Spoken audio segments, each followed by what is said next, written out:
In the winter shadows of Europe's early war years, long before American troops stormed beaches or liberated capitals, a quieter struggle unfolded, one defined not by sweeping victories, but by fragile footholds wrested from uncertainty. The popular memory of America's role in Europe often begins with Normandy, yet the true turning of the tide began earlier, in places where outcomes were unclear and failure remained a constant companion. These were battles fought without the certainty of triumph, where American forces entered a continent hardened by years of war and learned, painfully and decisively, how modern conflict would be won. When the United States entered the war after Pearl Harbor, its army was large on paper but untested in large-scale European combat.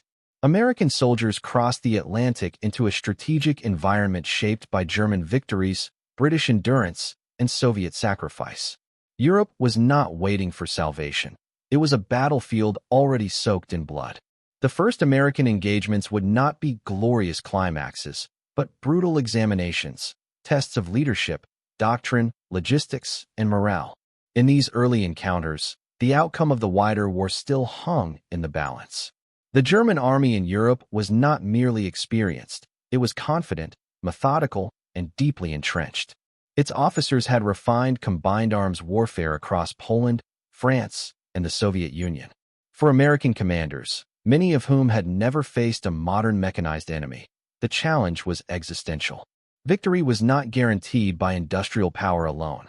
It would require learning under fire, adapting strategy in real time, and accepting losses that shocked a nation new to global war.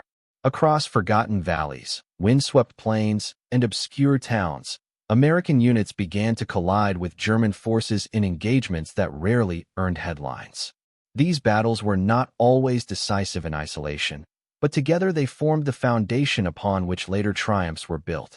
Each hard-fought mile forced the U.S. Army to confront its weaknesses, rigid command structures, inadequate training, and underestimation of the enemy, while discovering its strengths in resilience, improvisation, and scale. Supply lines stretched across oceans and hostile terrain, turning logistics into a weapon as important as artillery. American forces learned that modern war was not won solely by courage at the front, but by coordination far behind it. Railways, ports, fuel depots, and repair yards became as critical as foxholes. In these early European engagements, the ability to move men and material under pressure often decided whether a battle stalled or surged forward. For the soldiers themselves, these encounters shattered illusions. The enemy did not break easily. Weather, terrain, and exhaustion were relentless adversaries. Men fought in rain-soaked fields, frozen forests, and shattered villages, often unsure whether their sacrifice mattered in the larger scheme of the war. Yet in holding ground, delaying German movements, or forcing costly withdrawals, they were quietly altering the strategic equation of Europe. These battles also reshaped Allied cooperation. Americans did not fight alone. They fought alongside British forces hardened by years of conflict, learning through joint operations how to integrate air power, armor, and infantry. Friction was inevitable, but so was growth. Each shared operation refined coordination and trust, forging an Allied war machine capable of sustained offensive action. The lessons learned here would echo across every later campaign. By the time history's spotlight turned toward more famous victories, the outcome was no longer in doubt, but that certainty had been earned in obscurity. The forgotten battles were where America ceased to be a newcomer and became a decisive force. In mud, smoke, and confusion, the tide began to turn, not with thunderous finality, but with hard-won resolve that reshaped the course of the war in Europe. America's first true test in Europe did not arrive with dramatic fanfare, but with confusion, miscalculation, and shock. In North Africa, where U.S. forces first met German ground troops in sustained combat, expectations collided violently with reality. Many American units believed industrial strength and numerical superiority would compensate for inexperience. The German Afrika Korps, however, was disciplined, mobile, and lethal, commanded by officers who understood terrain and tempo with unnerving precision. What followed would become one of the most sobering learning experiences in U.S. military history. The early clashes revealed glaring weaknesses in American doctrine. Units were often spread too thin, leadership was fragmented, and coordination between infantry, armor, and air support was inconsistent. German forces exploited these gaps mercilessly, launching rapid strikes that overwhelmed poorly positioned American defenses. For soldiers encountering mechanized warfare on this scale for the first time, the battlefield felt chaotic and unforgiving. Tanks appeared out of the dust with terrifying speed, artillery struck with surgical accuracy, and retreat sometimes became the only means of survival. The shock of these defeats reverberated far beyond the battlefield. American commanders were forced to confront uncomfortable truths about training, command structure, and preparedness. Assumptions that had held during peacetime exercises collapsed under fire. Officers who failed to adapt were replaced, while others learned rapidly or were swept aside. This brutal process of self-correction, though costly, would become one of the U.S. Army's greatest strengths as the war progressed. Yet these engagements were not simply failures. They were crucibles. Amid retreat and confusion, American units demonstrated resilience that would later define their reputation. Soldiers regrouped under fire, improvised defensive positions, and began to understand the rhythm of German attacks. Each clash taught lessons paid for in blood: how to camouflage positions, how to coordinate artillery, how to respond to armored thrusts without panicking. Experience, though bitter, became the foundation of competence. Logistics emerged as both a liability and a revelation. Supplying troops across vast deserts and primitive roads exposed vulnerabilities in transport and communication. Equipment shortages, delayed reinforcements, and breakdowns hampered operations. At the same time, American industrial capacity began to assert itself. Replacement equipment arrived in growing quantities, and supply systems evolved rapidly to meet battlefield demands. The war was teaching the U.S. Army how to sustain combat far from home. Allied cooperation also deepened through adversity. British commanders, seasoned by years of desert warfare, shared hard-earned insights with their American counterparts. Though tensions flared, joint planning improved, and coordination between air and ground forces became more effective. These early North African battles forced the Allies to function as a cohesive force rather than parallel armies pursuing separate objectives. For the soldiers on the ground, these battles were deeply personal. Letters home spoke of fear, frustration, and determination. Many realized that survival depended not only on bravery, but on discipline and adaptability. Friendships were forged under fire, and losses were mourned quietly in the aftermath of each engagement. These men were no longer training for war, they were living it. By the end of these early encounters, the United States had not yet claimed decisive victory, but something equally important had occurred. The illusion of easy success had been stripped away. In its place emerged a hardened force, bruised but wiser, beginning to understand the demands of modern warfare. In these overlooked battles, America did not yet turn the tide, but it learned how to do so, setting the stage for the momentum that would soon follow. As American forces absorbed the painful lessons of their first encounters, the battlefield began to change, not because the enemy weakened, but because the U.S. Army started to adapt.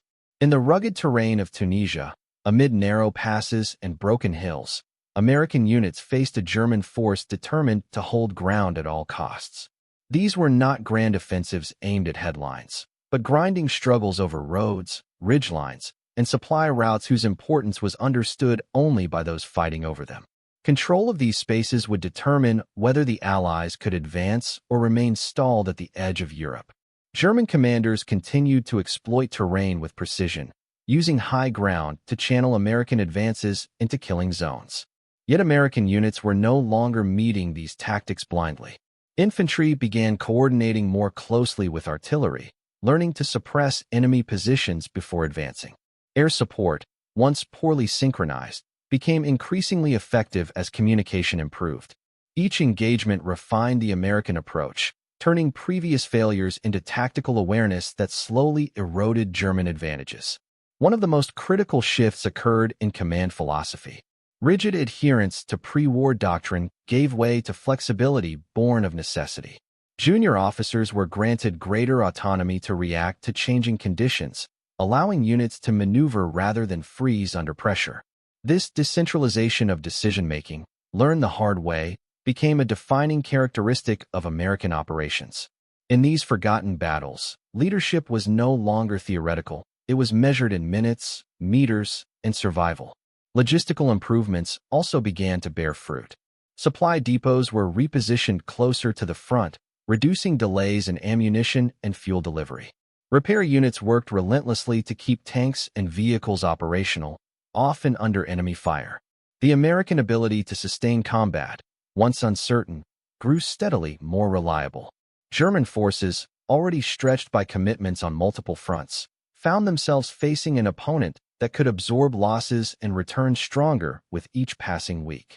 The human cost remained heavy. Soldiers advanced through fields littered with wrecked armor and fallen comrades, aware that every step forward carried risk. Yet morale, once shaken, began to harden.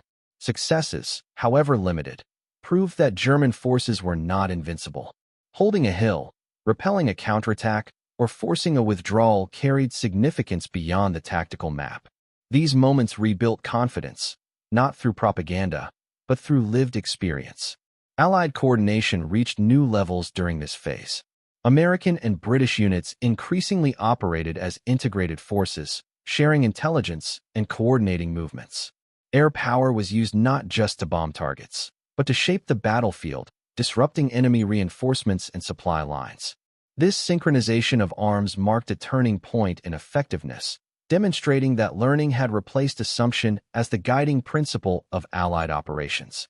For German commanders, these changes were unmistakable. The Americans they faced now fought with discipline, patience, and growing skill.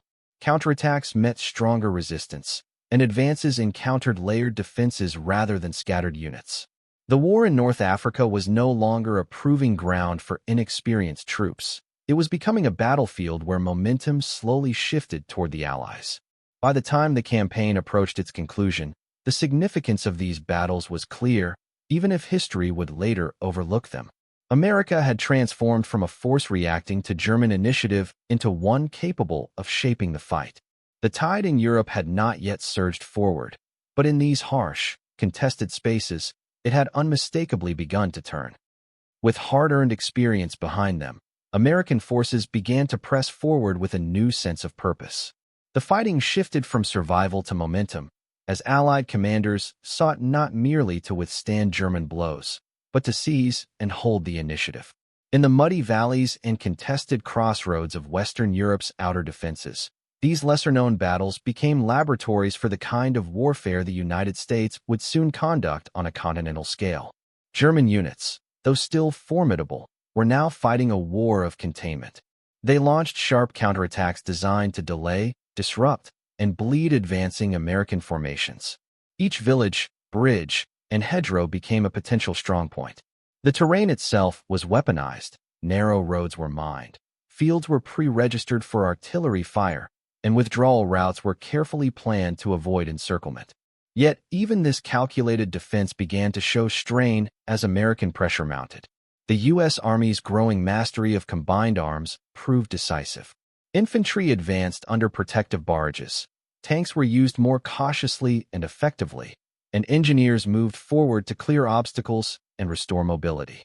Artillery, once reactive, now dominated engagements. Accurate, sustained fire breaking German positions before assaults began. These methods reduced unnecessary losses and demonstrated a level of operational maturity that had been absent earlier in the war. Leadership continued to evolve at every level. Battlefield decisions were increasingly shaped by real-time intelligence rather than rigid timetables. Officers learned when to pause, regroup, and strike again instead of forcing costly advances. Enlisted soldiers, many of whom had survived earlier defeats, became the backbone of these operations, veterans in all but name. Their experience created cohesion that could not be taught in training camps back home. Behind the front lines, the American logistical machine reached unprecedented efficiency. Fuel, ammunition, medical supplies, and replacement troops flowed forward with remarkable consistency. Wounded soldiers were evacuated faster, increasing survival rates and reinforcing morale among those still fighting. This capacity to sustain pressure day after day slowly eroded German defensive plans, which depended on delays and localized superiority. Air superiority played an increasingly visible role. American and Allied aircraft roamed above the battlefield, attacking supply convoys, rail lines, and command posts. Even when bombs did not fall, their presence restricted German movement and disrupted coordination. The battlefield was no longer confined to the ground. It extended into the skies, where control translated directly into freedom of action below. For the soldiers on the ground, these battles remained brutal and exhausting. Progress was measured in yards, not miles. Yet each captured position carried cumulative weight. The sense of fighting in isolation faded as success became part of a larger pattern. The realization set in that these were not forgotten skirmishes, but essential steps towards something far greater. By the end of this phase, the balance had subtly but decisively shifted. The Germans still fought fiercely, but the rhythm of the war now favored the Americans. These engagements did not end the conflict in Europe, but they broke the illusion of German dominance. In doing so, they laid the groundwork for the sweeping advances that would soon follow, and ensured that when the final push came, it would be unstoppable. As Allied momentum grew, the nature of combat in Europe began to change in ways that were not immediately obvious to those far from the front. These battles were no longer about proving whether American forces could fight. They were about whether they could endure sustained pressure and exploit opportunity when it appeared. In river valleys, forested hills, and battered market towns rarely mentioned in history books, U.S. units confronted a German defense increasingly defined by desperation rather than confidence. German commanders relied heavily on delaying actions, sacrificing territory to buy time. Rearguard units fought fiercely, launching sudden counterattacks before slipping away under cover of darkness or smoke. These actions were designed to exhaust advancing Americans and fracture their coordination. Yet American units had learned patience. Rather than charging recklessly, they fixed enemy positions with infantry and artillery, maneuvered around strongpoints, and cut off withdrawal routes when possible. The war had become a contest of operational discipline. Terrain once again played a decisive role. Forests concealed ambushes, rivers slowed armor, and destroyed infrastructure complicated movement. American engineers proved critical in overcoming these obstacles, constructing bridges under fire, clearing minefields, and restoring roads often within hours of capture. Their work transformed tactical success into operational momentum, ensuring that gains were not temporary but sustained. These contributions, rarely celebrated, were essential in turning localized victories into broader advances. Artillery dominance became one of the most underestimated factors in these forgotten battles. American firepower, coordinated with growing precision, shattered German defensive concentrations before infantry assaults began. Counter-battery fire silenced enemy guns, while rolling barges shielded advancing troops.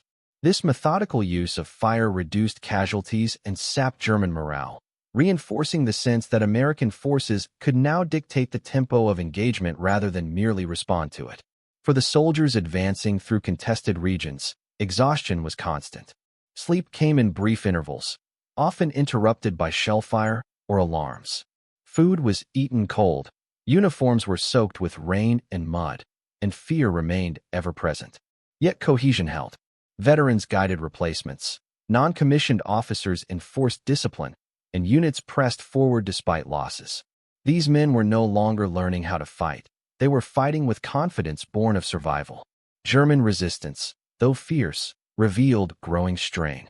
Supply shortages became apparent, communication faltered, and reinforcements arrived late or not at all. American air attacks and artillery interdiction disrupted German movement, isolating frontline units. Each successful American push compounded these difficulties, forcing German commanders to choose between holding ground or preserving forces for later battles, a dilemma that steadily eroded their strategic position. Allied coordination continued to deepen. Intelligence sharing improved, allowing American units to anticipate German defenses and exploit weak points. British and American operations increasingly complemented one another, applying pressure across multiple axes. This prevented German forces from concentrating strength in one area, stretching their defensive capacity to the breaking point. By the end of these engagements, it was clear that something irreversible had occurred. The Germans could still fight, but they could no longer control the course of the war. In these overlooked battles, fought far from famous beaches or liberated capitals, American forces had transformed tactical competence into strategic leverage. The tide in Europe was no longer merely shifting. It was beginning to flow decisively in one direction. As the campaign pressed onward, the fighting entered a phase where victory depended less on dramatic breakthroughs and more on relentless accumulation of advantage.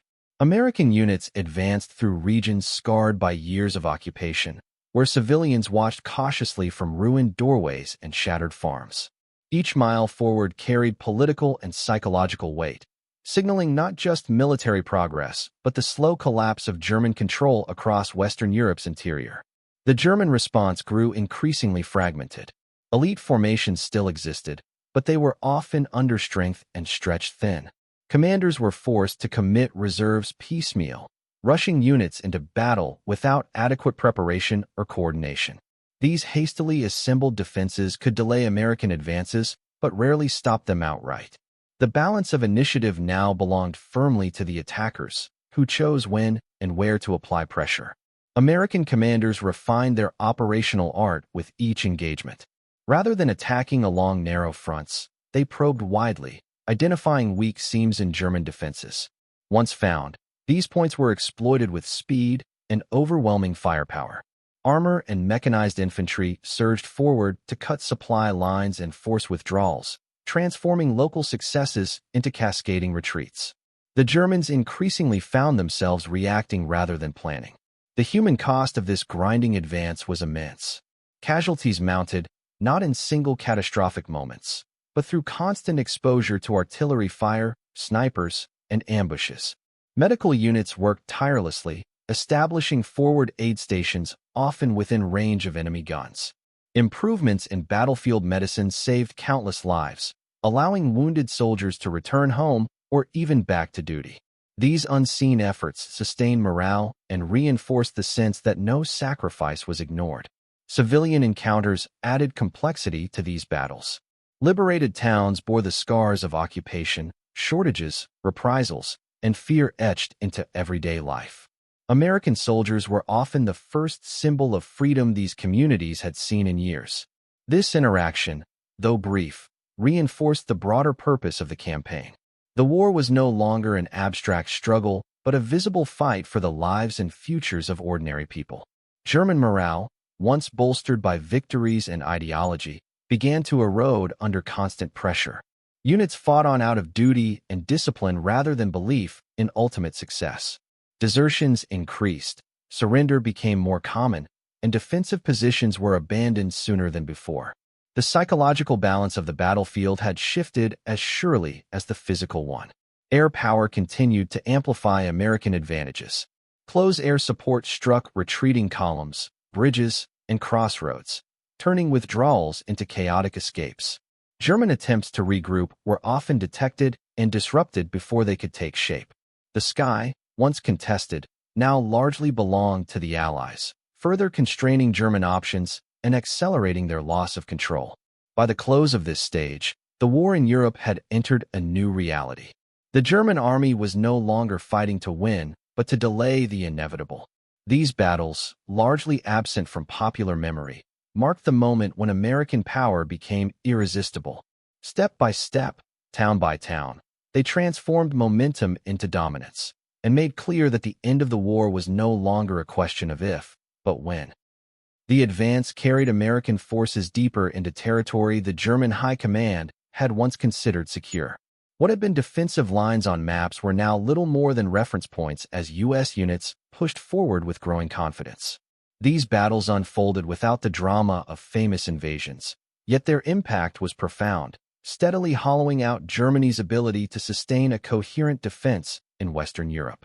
German tactics shifted toward creating temporary strongholds designed to extract maximum cost before withdrawal. Small units dug in around crossroads, industrial facilities, and natural choke points, forcing Americans to fight for every approach. These engagements were intense and localized, often decided by junior officers and non-commissioned leaders on the ground. The outcome of the wider campaign increasingly rested on these small unit decisions made under fire. American adaptability proved decisive. Infantry learned to bypass heavily defended positions, while armor and artillery reduced them methodically. Reconnaissance units moved ahead of the main force, identifying ambushes and weak points before they could inflict heavy losses. Communication improved across units, allowing rapid shifts in tactics when resistance stiffened. This flexibility turned potential stalemates into manageable delays. The psychological dimension of warfare became more pronounced. German soldiers, aware of the shrinking space behind them, fought with urgency but little hope. American troops sensed the change as well. The enemy still dangerous, but no longer invincible. This shift altered behavior on both sides. German units withdrew sooner to avoid encirclement, while Americans pressed harder, trusting their support and coordination to carry them through. Supply lines continued to underpin every success. American logistics adapted to fast-moving fronts, establishing new depots and transport routes almost as quickly as territory was captured. Fuel and ammunition shortages, once feared, became rare. In contrast, German forces struggled with shortages that limited their ability to counterattack or even reposition effectively. The disparity in resources widened with each passing week. Air-ground coordination reached new levels of effectiveness. Forward air controllers directed strikes against enemy concentrations with increasing accuracy. These attacks disrupted German attempts to stabilize their lines and punished any movement during daylight hours. Even limited air strikes could shatter morale and force retreats, making the battlefield increasingly unforgiving for defenders. For civilians, the transformation was visible and immediate. Occupied towns saw German forces withdraw hurriedly, often destroying infrastructure as they left. American soldiers arrived amid uncertainty and relief, tasked with restoring order while continuing their advance. These moments underscored the war's human stakes, reminding soldiers that their progress carried consequences far beyond the front line. By the end of this phase, the cumulative effect of countless engagements became undeniable. The Germans were losing not just ground, but cohesion and confidence. These forgotten battles, quiet, relentless, and costly, did more than advance a front line. They dismantled the framework of German resistance, ensuring that when the decisive offensives came, they would encounter an enemy already weakened beyond recovery. As the front pushed forward, the war entered a phase defined by speed and uncertainty. American forces now advanced into regions where German defenses existed more on paper than in reality, yet danger remained constant. Retreating enemy units left behind mines, booby traps, and scattered pockets of resistance that turned every road and ruined village into a potential killing ground. Victory no longer came from breaking fortified lines, but from surviving the chaos of a collapsing enemy front. German command structures struggled to maintain control. Orders issued from distant headquarters often arrived too late or were rendered irrelevant by rapidly changing conditions. Field commanders made independent decisions, sometimes holding ground stubbornly, other times withdrawing without coordination. This fragmentation created opportunities for American units to penetrate deeply, but it also produced unpredictable resistance that demanded constant vigilance. American soldiers adjusted to this new kind of warfare with hard-earned caution. Patrols became more frequent, intelligence gathering more decentralized. Small unit initiative was encouraged, allowing squads and platoons to act decisively when unexpected resistance appeared. These adaptations reduced casualties and kept momentum intact, proving that experience, not numbers alone, was now the Allies' greatest asset. The role of intelligence expanded dramatically.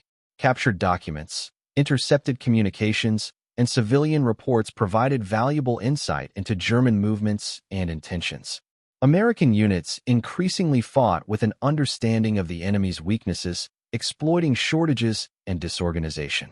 This intelligence-driven approach transformed engagements that might once have been costly into swift, decisive actions.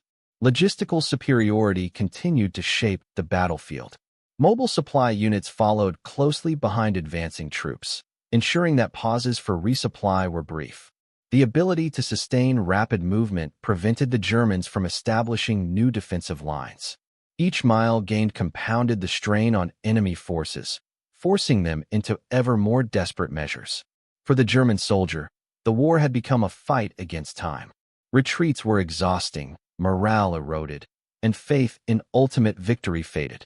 Many fought simply to survive or to protect comrades during withdrawal. Discipline held in places, but the sense of fighting a losing battle was unmistakable. The psychological toll matched the physical one.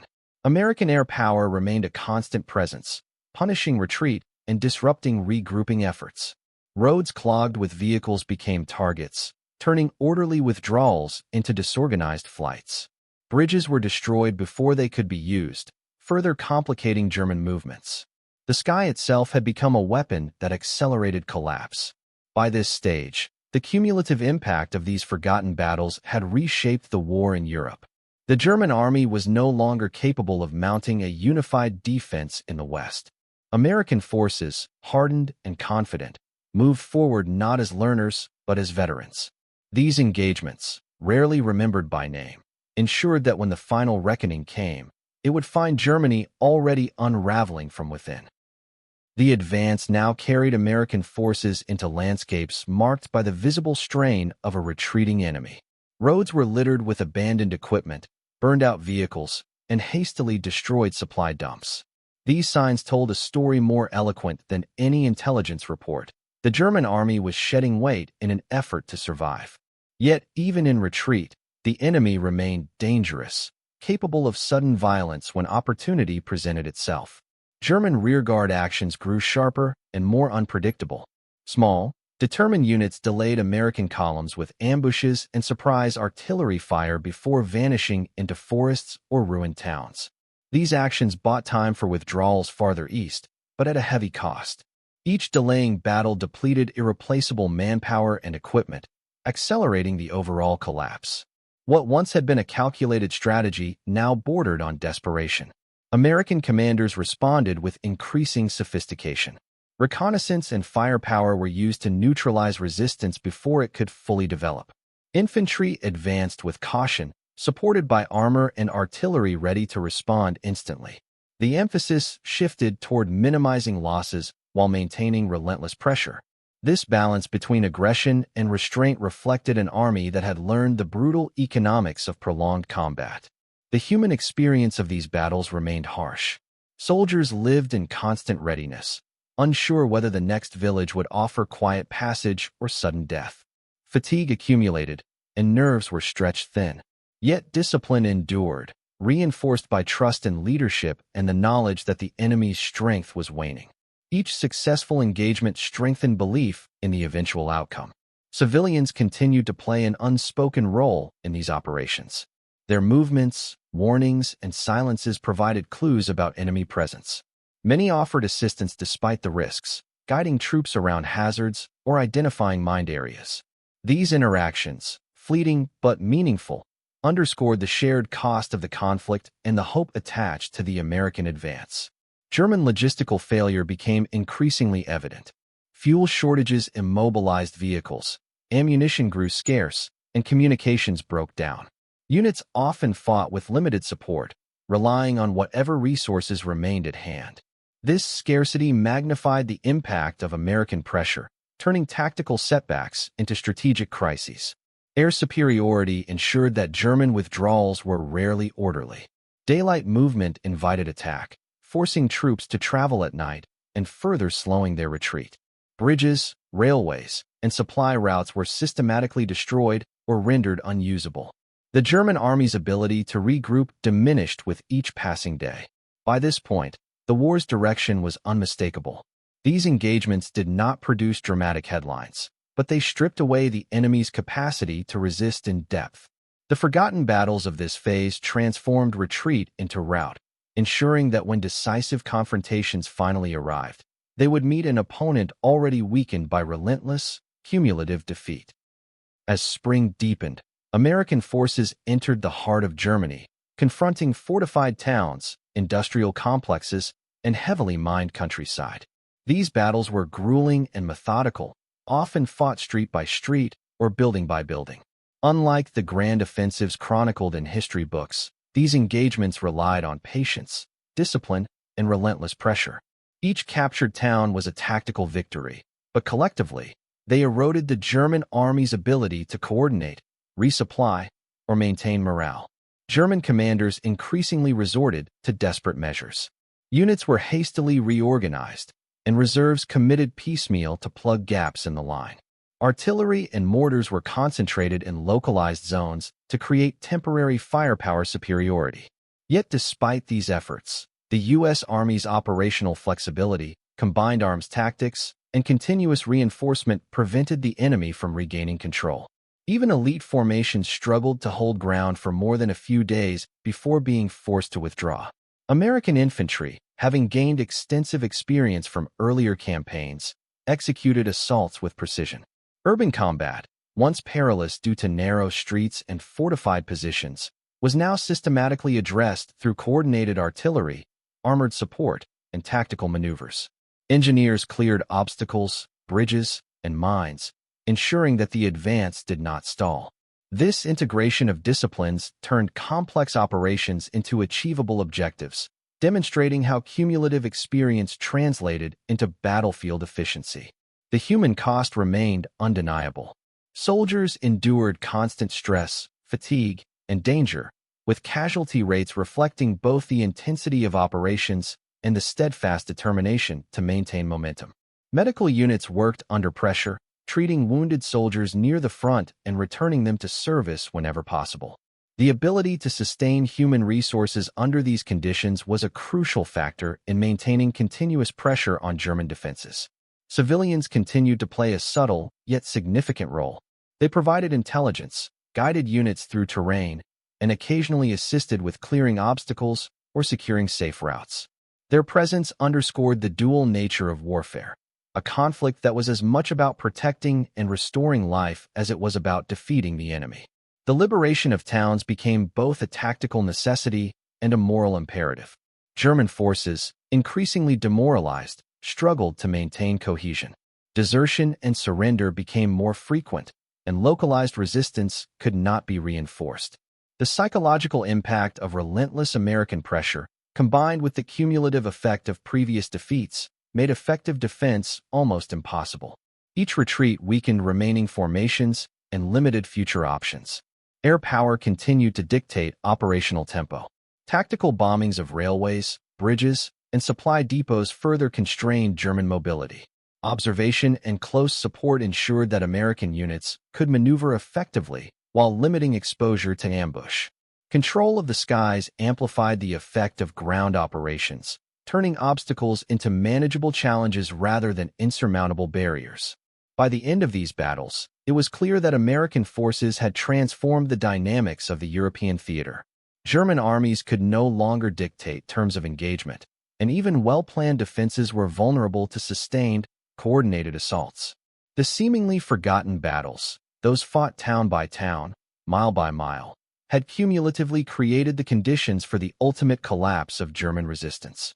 The tide in Europe was no longer merely shifting, it had turned decisively.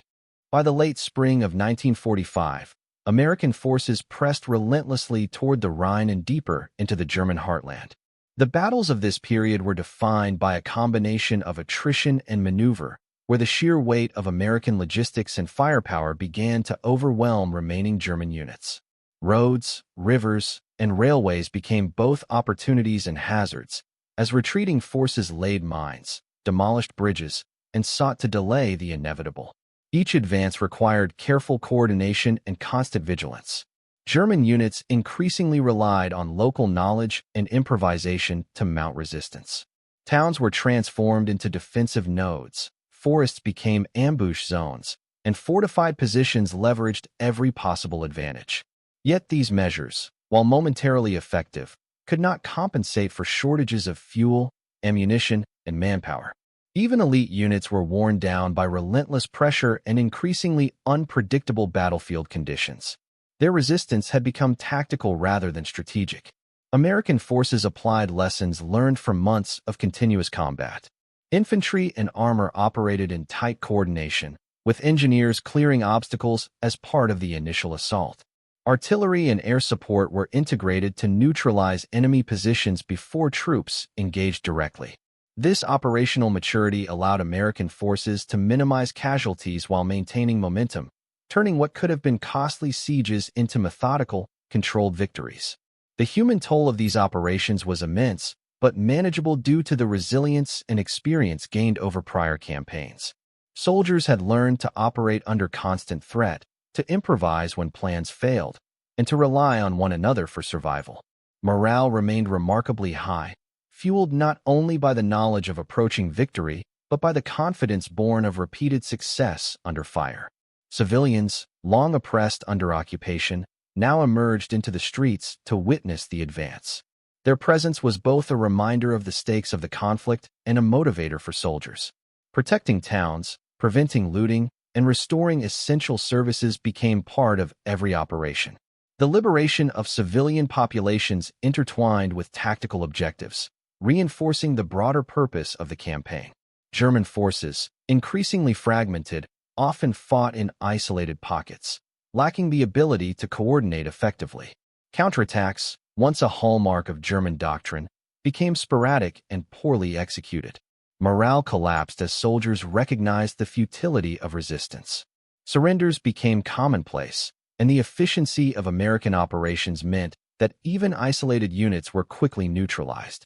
Air superiority remained decisive. Fighter bombers, observation planes, and medium bombers disrupted enemy movements, interdicting reinforcements and supplies. Retreating columns were harassed from above, and defensive positions were constantly exposed to precise strikes. Control of the air transformed tactical situations on the ground, reducing risk to advancing forces and accelerating the pace of operations. By the conclusion of this phase, it was clear that the cumulative effect of these engagements had done more than push German forces back. It had shattered their ability to wage coordinated defense. The overlooked battles fought in villages, forests, and river valleys had systematically dismantled the German army from within. The stage was now set for the final operations that would sweep the enemy from Western Europe and bring the continent back under Allied control. As American forces crossed the Rhine and penetrated the German interior, the scale and intensity of combat escalated. Yet the pattern established in earlier engagements persisted: methodical pressure, combined arms coordination, and relentless exploitation of weaknesses. Cities, towns, and industrial complexes became battlegrounds where every street, factory, and railway junction mattered.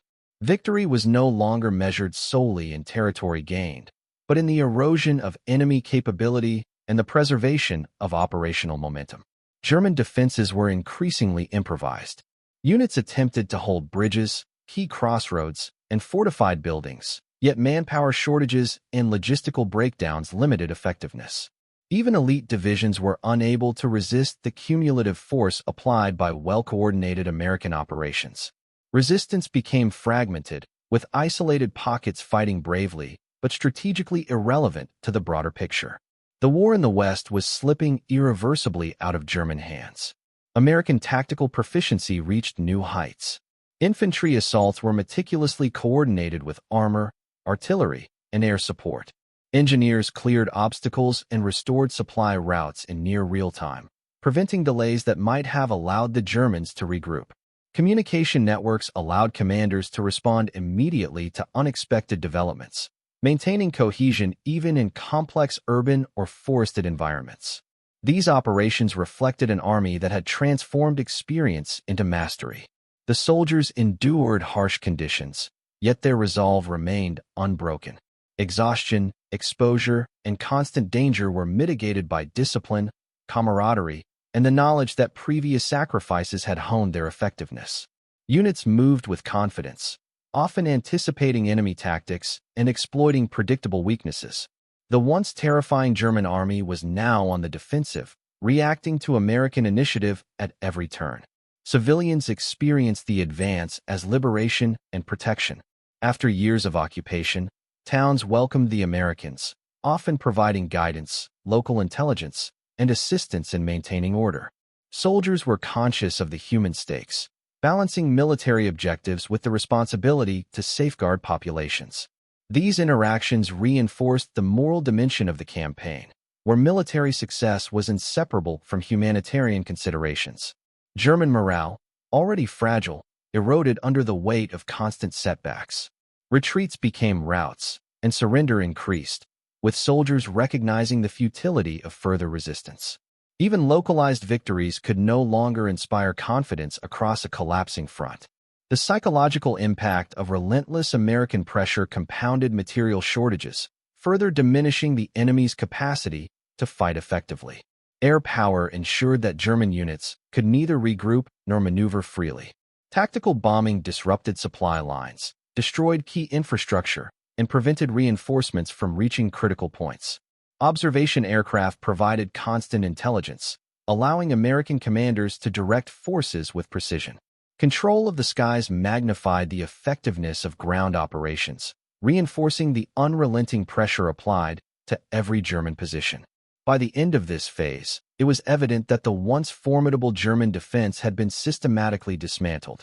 The forgotten battles, those fought in towns, forests, and along rivers, had collectively destroyed the enemy's capacity for organized resistance. American forces had turned tactical engagements into strategic dominance, ensuring that the final drive to victory in Europe would encounter an opponent already broken and incapable of altering the outcome. The final phase of the American advance into Germany was a culmination of months of relentless, often unheralded combat. The front lines had become a continuous wave, pushing through towns, factories, and river crossings, leaving a trail of liberated civilians and shattered German positions. These battles were fought not for glory, but for the consolidation of gains and the elimination of remaining resistance. Each operation, whether small or large, contributed to the broader strategic collapse of the Third Reich. German forces, exhausted and demoralized, mounted sporadic resistance in isolated pockets. Counterattacks were rare, poorly coordinated, and quickly overwhelmed. Commanders faced impossible choices: hold ground and risk annihilation, or retreat and face the indignity of surrender. Even elite units could no longer operate cohesively. Their cohesion had been eroded by months of constant pressure, attrition, and the cumulative effect of American operational mastery. American forces, hardened by previous engagements, advanced with methodical precision. Infantry, armor, artillery, engineers, and air support operated in seamless coordination, turning every encounter into an opportunity to consolidate territory and diminish enemy capability. Experience had transformed soldiers from reactive participants into proactive strategists, capable of anticipating enemy moves and exploiting weaknesses with efficiency that German commanders could no longer counter. The human dimension of this advance remained profound. Soldiers faced constant danger, fatigue, and the psychological toll of sustained combat. Yet cohesion, leadership, and the knowledge that victory was within reach sustained morale. Civilians, emerging from years of occupation, offered guidance, intelligence, and relief efforts, reinforcing the symbiotic relationship between military operations and humanitarian objectives. The liberation of towns became a testament to both the discipline and the purpose of American forces. Logistical mastery continued to define success. Supply lines maintained the flow of ammunition, fuel, and reinforcements, ensuring that the pace of the advance never faltered. Medical units operated close to the front, saving lives and returning soldiers to duty, while engineers repaired roads and bridges to maintain operational tempo.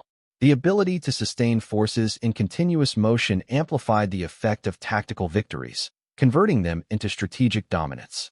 Air power remained a decisive force. Tactical bombing and close air support disrupted retreating units, destroyed infrastructure, and prevented German forces from regrouping. Observation planes provided critical intelligence, allowing commanders to direct ground forces with precision. Control of the skies ensured that the enemy was never free to maneuver, magnifying the impact of every American advance on the ground.